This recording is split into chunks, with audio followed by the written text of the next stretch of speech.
Welcome to Betrayal Recovery Radio, the official podcast of APSATS, the Association of Partners of Sex Addict Trauma Specialists, hosted by Dr. Jake Porter. APSATS is a nonprofit organization providing professional training and compassionate support to partners affected by problematic sexual behavior and betrayal trauma.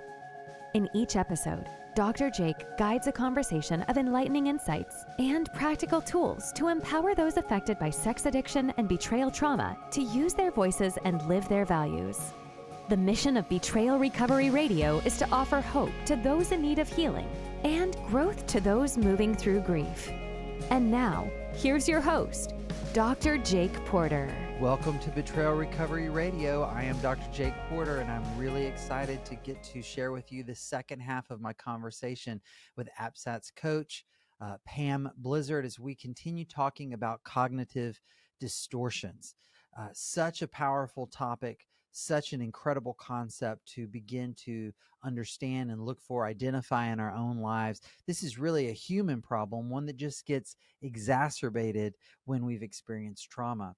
I've already received a lot of great feedback from our first half of the conversation with Pam, and I look forward to sharing the rest with you today. Now, before we turn to the rest of this conversation with Pam, I just want to remind you of some really big stuff happening with APSATS coming up soon. You can find out more about all of this at apsats.org. That's APSATS.org. August the 4th, the panel discussion, Successful Clinician Coach Collaborations for Betrayed Partners. September the 1st, Kim Hansen-Petroni, an APSATS certified coach, will be leading a continuing education event, the partner's role in couples work. And then, of course, two big events coming up later this spring that you want to go ahead and secure your spot now. Make that reservation for you to be able to attend. November 1st through 3rd is the 2023 APSATS conference. Check out all the amazing speakers that will be there. It's going to be a great few days of learning and empowerment. And then if you have never taken the multidimensional partner trauma model training and you are a professional who works with betrayed partners or couples after the experience of betrayal, it is so crucial that you take this training and learn this model that I personally have seen so many individuals walk through to find their healing. That multi-dimensional partner trauma model training will be held again November 14th through 17th. Again, you can find out more about all of these events at apsats.org. And without any further ado, I turn our attention back to the conversation I had with Pam Blizzard on cognitive distortions.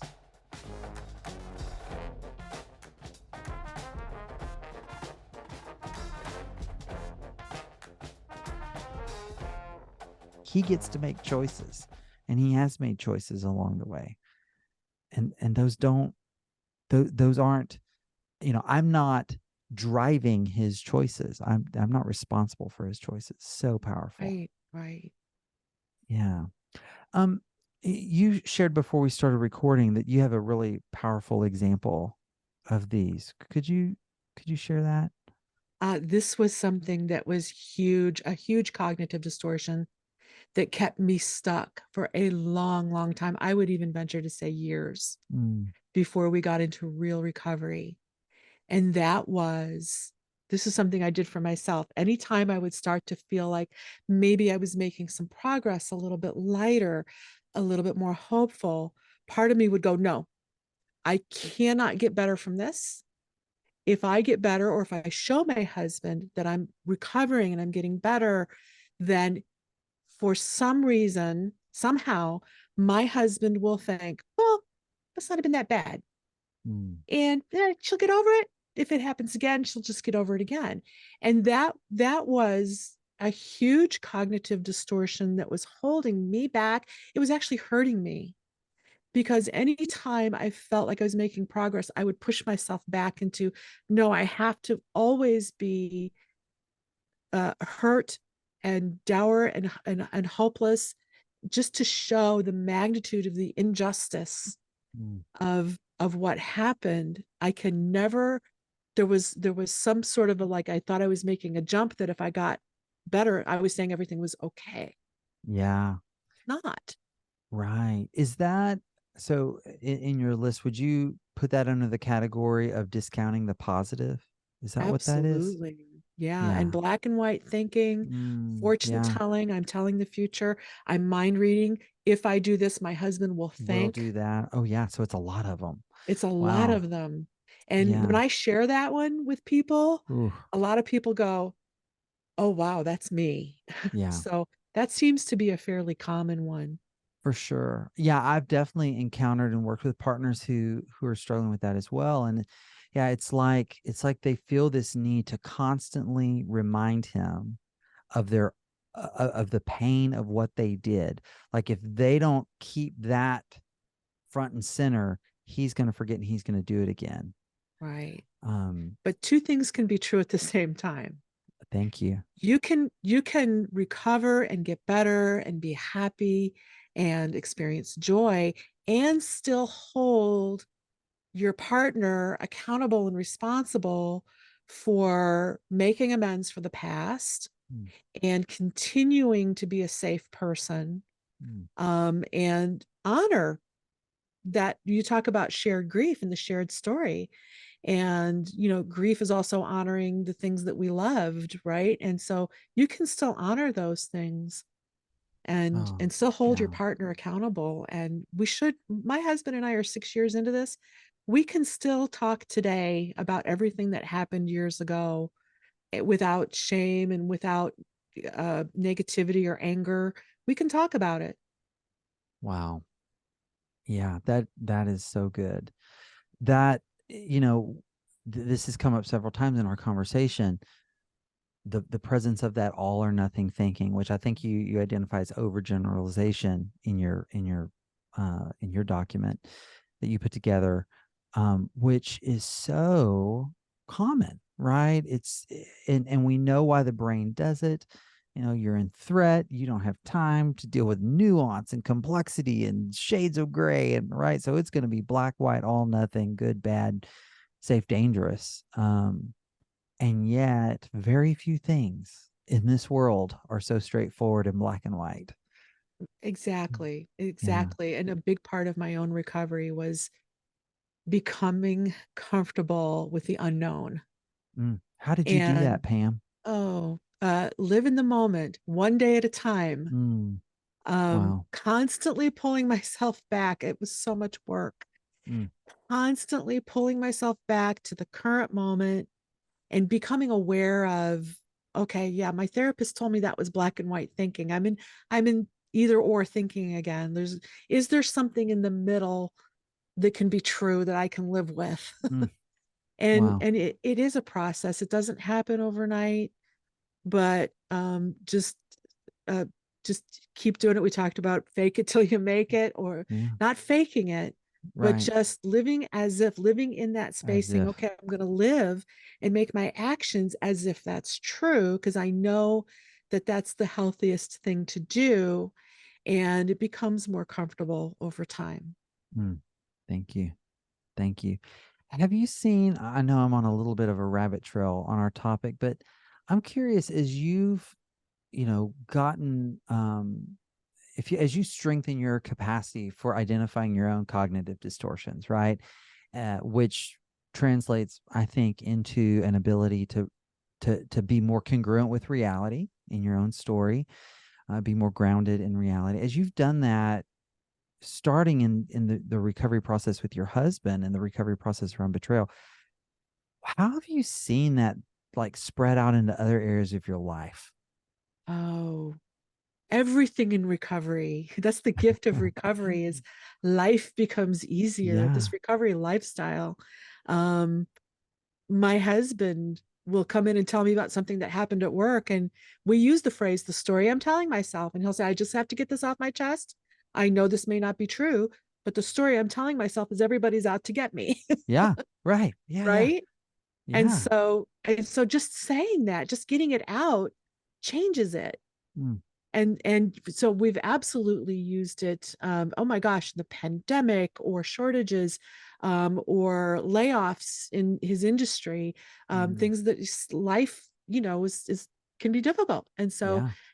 being aware of those cognitive distortions, because imagine my husband, how he would behave and how he would hold himself at work if he really thought everybody was out to get him. He would Right. become very defensive, very isolated, Paranoid. very Yeah. withholding. But I'm so proud of him because he's still able to be very open and act as if. Wow. Yeah, That's it's wonderful. been very helpful. Yeah. Early in my own recovery story, one of the tools that I was taught, which it's not all about this, but it certainly gets at this. It's that talking format that there are a lot of versions of it, right? When I see this or when I hear this, the story I tell myself, the story I make up is, you state that, about that I feel, put in an actual feeling word, right? And my hope is, sort of like, now let me express my need around that. And what that was one of the most important like building blocks of my early recovery is the discipline of separating my emotion from my thought, owning that, learning to express that. And that talking format, when I say I use it everywhere, I'm as close to being literal. I know that's an all or nothing statement, but it's as close to that. I talk to the cashier in the checkout line, the Comcast customer support person, my 10-year-old niece. I use that because it is such a powerful way to talk and to move myself through the world without being so reactive emotionally. This is what I teach in my boundaries course. And I even have a free download on my website. It's called a boundaries quick start. And there's lots of different ways to make requests and set a boundary, but I use this 4-phrase fill in the blank boundary setting of when you say, do behavior. And again, very factual, just very Right. boring. Not I when you act like a feel, jerk. yeah, Right.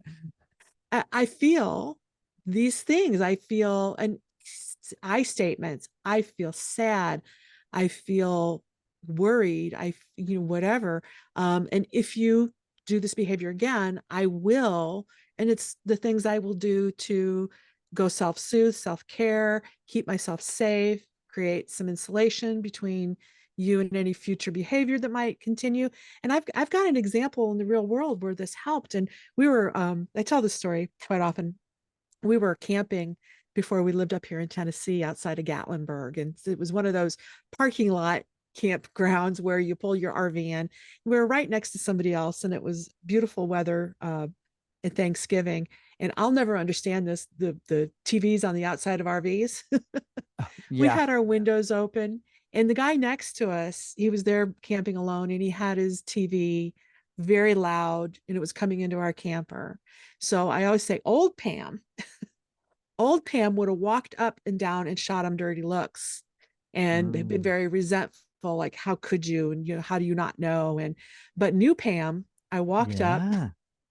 I walked back and I said, excuse me, sir, when you play your TV out loud, it comes into our window right there and it's really loud. Would you consider, which is making a request, would you consider turning the volume down? That man jumped up without a word and like turned his volume down. And I said, thank you so much. And went back to Yeah. our camper and enjoyed the rest of our Thanksgiving. Right. It was Right. so powerful for me because again, old Pam didn't have that language and would have been very snarky and very sarcastic and very Mm, resentful. yes. But that helped me get my needs met. Yeah. And what I'm hearing there is you were avoiding, tell me if I'm right, because I'm learning here. You were avoiding the cognitive distortion of shoulds. He should know. He should know not to have it that loud. He should be more considerate. Right. Yeah. Yes. Yes. Yeah. And he didn't know. And when I told him, he Right. didn't want us to be inconvenienced or, you Yeah. know, yeah. Yeah, that's so great. I love that example. Okay, there's one more that you have in your list, and I want to talk about this one because for a couple of reasons. One, I've never heard it phrased this way. the way you do. I've never quite seen it presented in the way that you do in your material. And I've also encountered it many, many, many times over. And that is what you call the heavens reward fallacy. Oh, Can you talk yes. about that? Oh, goodness, Oh, goodness. it's painful, right? It's, It oh, my it heart is. hurts thinking about it. It is it's in the non-Christian world, it's karma. Mm-hmm. Sure. It's if I do good, I'm going to get good in return in this life. Mm-hmm. And for many of my ladies who grew up very churched, in a faith-based system, it's or even purity culture. If I save myself for marriage, Right. if I do all the right things, if I serve at the church, if I pray, if I go to church every week, if I'm a good girl, God will reward me with a good husband. And um, and so there's there's part of that. That's just one example. And the truth is that this is a fallen world. Yeah. Everybody has free will, Mm-hmm. and we get to make choices. God doesn't renege on Right. free will, Yeah. right? Yeah. And Yeah. sometimes life is unfair. Right. That the way I've seen it phrased before, it's the same concept, is the just world fallacy. It's the just world fallacy that there should be equal reaping and sowing, right? What you give, you should get back. And here's where I think I've seen it so difficult for betrayed partners. Not all, but many of them. The fallacy of it is they feel like they can't heal until justice is done. And I don't want anyone to hear me saying justice shouldn't be attempted. Right. That's a whole different conversation. There should be justice attempted, and it should be brought into the conversation, and there should be a restitution process for the Mm-hmm. injustice of hidden betrayal. And there will I don't think it's possible for a human who has betrayed a partner so intimately to ever make up for it, make up for it fully. Not Nope. not in this life. I As a mean, like, I betrayed don't see partner, it. no, as Yeah. a betrayed partner, Thank I you. agree with you. Yeah. Yeah. And Yeah. so to think I can't heal until this wrong is righted completely. Ooh, that is a hard place to live. It is. And you know what? For the longest time, I believed for myself that it was a feeling, that I had to feel that I would be better no matter what. I'm going to Mm, heal from this no matter what, meaning no matter what my husband chooses, I am going to move forward from this. And I thought it was a feeling. And it was pointed out to me that it was a choice. mm, Whether I felt it in my body or not, whether I believed it, it was a choice I had to make. So then I could take the steps to move toward that outcome. But if I stayed where just in my emotion, I don't feel that's going to happen. Um, and it's a hard thing to do. And again, we're not saying, like you said, we're not saying that that person's off the hook just because you've decided to move on, and you've decided that you're not going to let this defeat you. The yeah. other person still has to make amends if they want to be in relationship with you. Now, my husband has made amends, and I love I think it's Stephen Covey who talks about the emotional bank account. Yeah. That, my husband over the years made deposits to my emotional bank account, but the betrayal was a huge bankrupting red line below in the Yeah. debt. Okay. Yeah. He can't pay me back exactly for what he took, but he can pay me back and make deposits to my emotional bank account in other ways. Um, and I am so grateful for our recovery journey because we're Mm, closer and wow. more authentic and more united, and he's more safe than any other relationship I've ever had because of Mm, this journey. So wow. he was able to refill my emotional bank account in different ways. Yeah. Wow. So, um, I'm going to go backwards in the conversation just a little bit. I had made a note of this, a couple of things when you said them, and I want to go back here because you do teach this in the context of your boundaries Mhm. course, and you Mhm. said you've got this free guide, which we'll make sure to have the link in the show notes for people to get that quick start, boundaries quick start. Mhm. Mhm. And I heard you give that example when I see you, right? What I feel this, right? And I have, it is not an exaggeration for me to say hundreds of times I have teed up partners to speak that way, maybe thousands, right?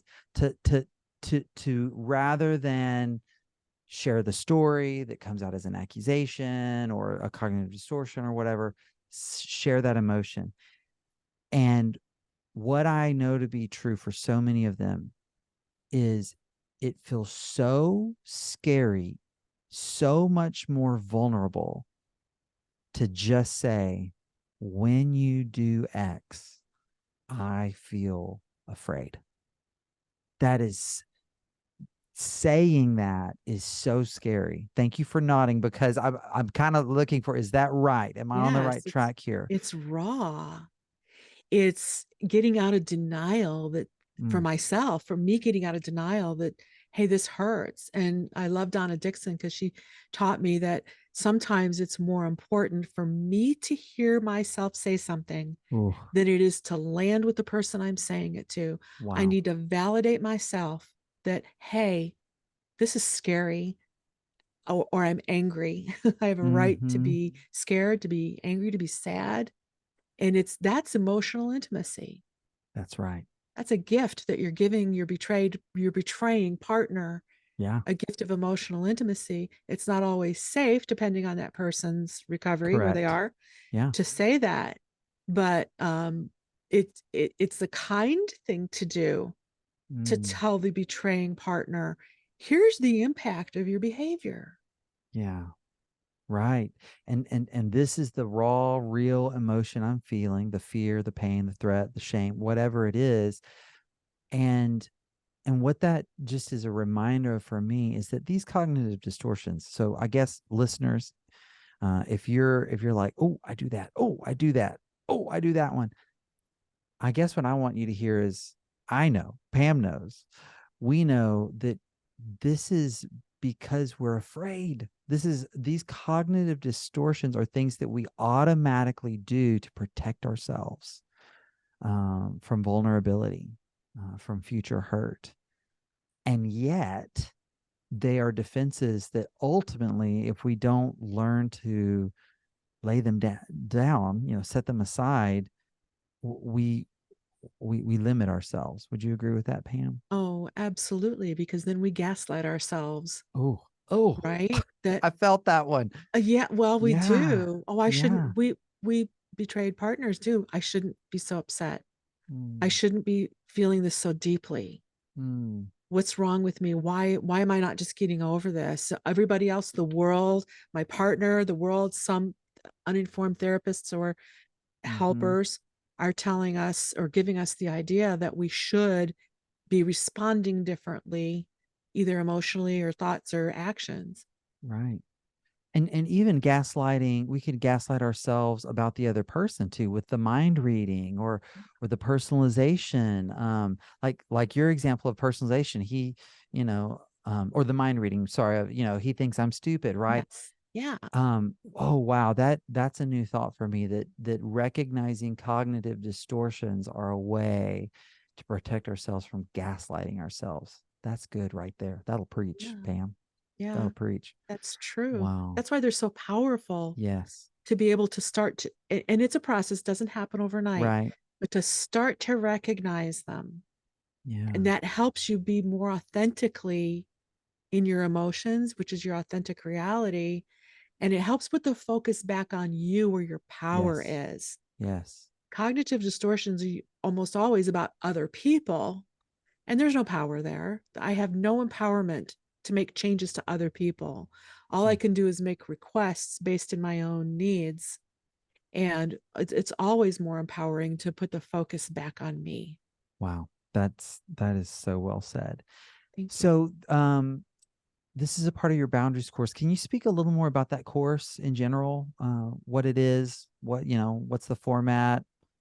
Yeah. Sure. Tell us more. It's a digital course and group experience.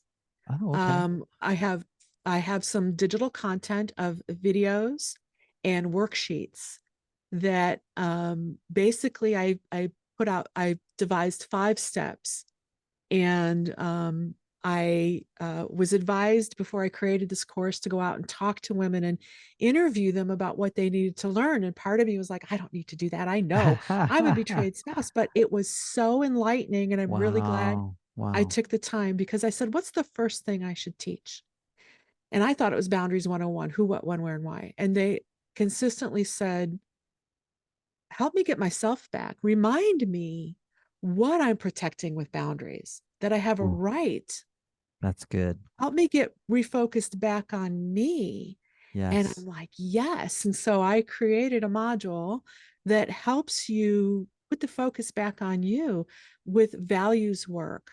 Let's talk about rights. There's a rights worksheet, a values worksheet, cognitive distortions, validating your own emotions, and separating out your thoughts from your emotions, and just getting back into your own reality. And then I go into some other responding versus reacting. I have a Mm, tool called SNAP. It's okay. stop, notice, ask, and pivot back to the Ooh, I love it. values work that you did. That's good. So that in any situation, you can ground and get Yeah. focused back on you and ask Yeah. yourself the right questions for self-care and your Yeah. next steps. And then just basically uh, the who, what, when, where of boundaries, what they are and what they aren't. And we destroy some myths about boundaries, like that they're controlling or they're punishing or they're rigid, or that they're harsh and mean. So we destroy those myths. And then the next part that I teach is preparing to set boundaries. So before you even speak a boundary, think about, what are you going to do should you need to enforce a boundary or enact a boundary. And it's really not how you're going to, what are you going to do to the other person? It's, what are you going to do for you? Where are you going to go? Where are you going to put your feet? What words are you going to say? How are you going to treat yourself? So I have like a 37-page worksheet. It's a workbook Wow. planner to Yeah. help you think about, what are the kinds of things that I can do if I need to enforce a boundary. And then I give you so many tools. I give you the how to say it, like when you, right, that whole Right. format. Right. And then I also give some tips on how to deal with pushback. Mm. And then I give some information on what kind of coupleship boundaries and requests you can make about the relationship coming first, and how we Ah, will tell each other everything. you're speaking my language, I Pam. know. I know, thanks to you. And so I try to include as Yeah. much about secure functioning, because women can make requests and set boundaries, but they don't know how. I didn't know. I didn't have the language. Sure. I knew what I needed, but I didn't have the language. And I think this is why your work is so great, because it gives us the language Mm. to make requests. And I got to tell you, my husband was so grateful that I was able to put into words, this is, when you do this thing, this is what makes me feel safe. And that's different for every woman. I Yeah. can't go into another woman's relationship and tell her husband, hey, this is what you need to do to help her feel safe. Right. And so I help women come up with those statements and figure out, we don't know, that's not a language we've been used to speaking, or we've been told for so long that our needs aren't important, Mm. or um, that we can't get what we need. So just opening up that conversation. So there's digital content, and then we meet for 6 weeks and we do check-ins, and I do coaching on specific boundaries questions. And then they can graduate to our momentum course group, which meets twice a week, which is just an incredible group of women experiencing post-traumatic growth, Wow. and just a beautiful tribe of women who are all on the same page about boundaries, because boundaries aren't just valuable in our relationships. This is why I love boundaries so much. Boundaries have rippled out into all areas of my life, making requests Yes. like the example I gave Amen. with the Mm-hmm. guy camping next to us. Yeah. And Yeah. just with family, with neighbors, with work. I've used it in restaurants. Wow. And so it's just, I'm really passionate about teaching people boundaries. Oh, They're so that's excellent. powerful. It sounds like an incredible course. Well, Thank you. thank I'm you. glad to know about that. I really am. Yeah. Well, Pam, what's your preferred way of people getting in touch with you? Recoveredpeace.com. Okay.